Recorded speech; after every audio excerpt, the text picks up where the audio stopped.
Štai tokį monstrą šiandien turim B6 Passatą. Ganėtinai retas modelis.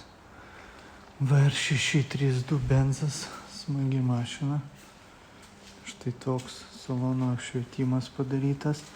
Tai šitoj vietoj pas mus korpusinė juosta. Tada papildomai padarytos durų rankenos. Pragręžta 6 mm skylutė ir įmontuotas iš vidaus diodas. Tada štai taip atrodo pas mus durų kišenė apšviesta.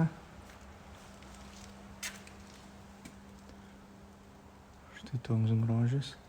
Tai parodysiu juostus, tai čia dabar tokia modifikacija, kur persilieja visokios spalvos, galima pasirinkti vieną spalvą, galima kombinuoti kelias spalvas.